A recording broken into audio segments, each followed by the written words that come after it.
Check out the all-new Acura ADX for $357 per month. And if you need more space, drive a new MDX. Yes, a 2026 model for $468 per month. See it, touch it, and drive it home today at Acura of Glendale, near the corner of Colorado on the Grand Boulevard of Cars, or shop from home at AcuraofGlendale.com. This is Eyewitness News with live breaking news.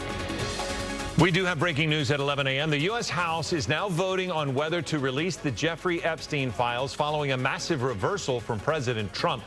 What could still keep those documents sealed even if the bill makes it to his desk. Plus a final farewell for a sheriff's deputy killed in the line of duty last month. We're live as the community remembers Deputy Andrew Nunez. After days and days of rain, the sun's starting to peek out.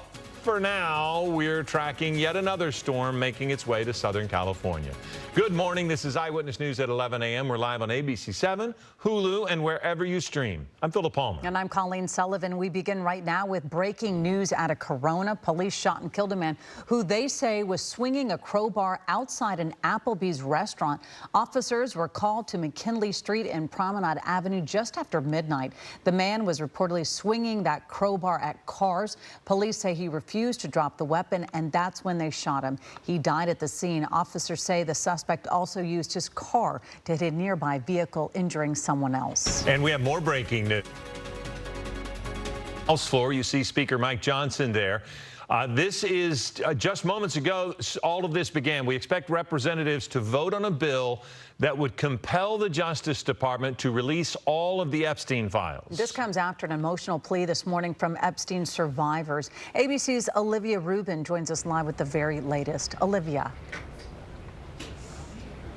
Philip and Colleen, that bill named the Epstein Files Transparency Act is expected to pass soon with bipartisan support. And it comes, as you say, as some of Epstein's survivors are on Capitol Hill to witness this moment they have advocated for years. This is me at 16. Survivors of convicted sex offender Jeffrey Epstein in Washington today, hours before an expected vote in the House to release the Department of Justice's files on Epstein. Sexual abuse is not a Republican issue. It is not a Democratic issue. It is also not a hoax. Those women asking for transparency, accountability, and protection. The world should see the files to know who Jeffrey Epstein was and how the system catered to him and failed us. Speaker of the House Mike Johnson now says he expects Republicans will be on board. I'm going to vote to move this forward. I think it could be close to a unanimous vote because everybody here, all the Republicans, want to go on record to show they're for maximum transparency. Johnson had spent months delaying the vote, and the White House had privately worked to block it. But the president reversing course in recent days, telling House Republicans to vote in favor and that he would sign it if it makes it to his desk. Sure, I would. Let the Senate look at it. Let anybody look at it.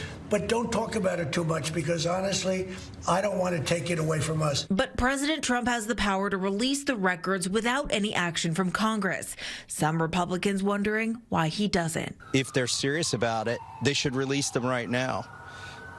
It's that simple. But even if that bill does make it to the president's desk eventually, there could still be a snag with a release of all of the files. The president has ordered a brand new investigation into Democrats' association with Jeffrey Epstein, which could give some sort of legal rationale for the Department of Justice to withhold some of those files. Guys. All right, Olivia, thank you so much for that live report from New York. Well, we will continue to follow this story throughout the day on air and online at abc7.com. We'll also push out any major breaking alerts to our ABC 7 Los Angeles app. And more breaking news. A panel of 3 federal judges has blocked Texas from using the new congressional maps drawn by Republicans. Now, this is a big loss for President Trump, but this ruling could also have implications here in California. California voted earlier this month to redraw its congressional maps in favor of Democratic voters. There's a continued legal battle over Prop 50. It's not clear how that will all play out in court. A funeral underway for a San Bernardino County Sheriff's deputy who lost his life in the line of duty. Inland Empire Bureau Chief Rob McMillan joins us now live from Ontario as friends and family gather for this private service. Rob? Right. The memorial service for fallen San Bernardino County Sheriff's Deputy Andrew Nunez just getting underway here at the Toyota Arena in Ontario. We've been watching all morning as law enforcement and first responders have been arriving to pay their respects. Air 7 was overhead a short time ago as the funeral procession left the coroner's office earlier this morning. We watched as that procession made its way west on the 10 freeway from the coroner's office to the Toyota Arena here in Ontario. While the service itself is private and not open to the public, the community was invited to pay their respects along the procession route, and we saw that happening. People gathering on overpasses as the procession moved along the freeway. Members of the fire department saluting as the procession passed by, arriving here about an hour ago as the casket of fallen San Bernardino County Sheriff's Deputy Andrew Nunez was brought into the arena.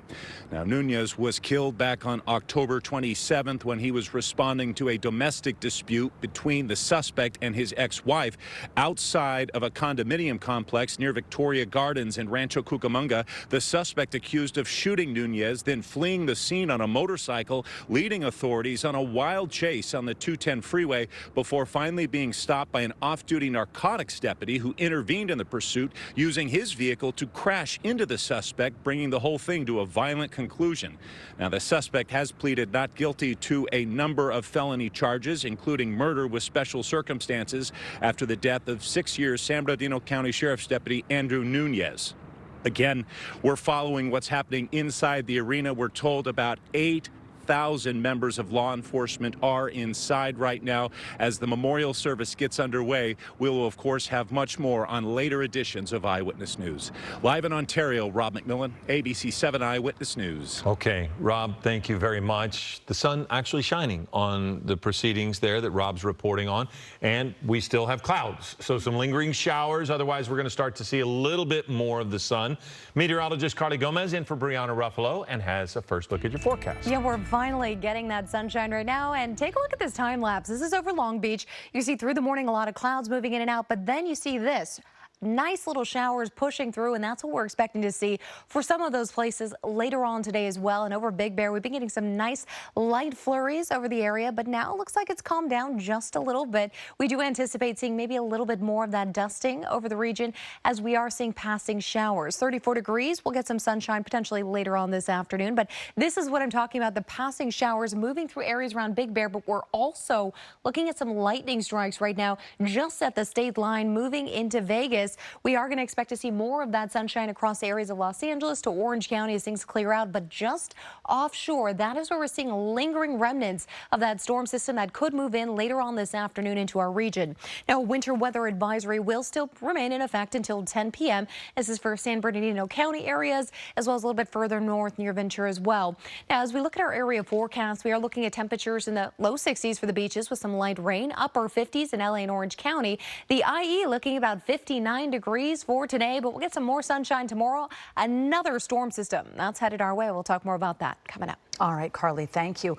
We are finally starting to dry out, but for some people, they're having to clean up after the storm. And with more rain on the way, as you heard from Carly, there's a small window of time to get that cleanup done. Eyewitness News reporter David Gonzalez joins us live from Sun Valley with the latest. David.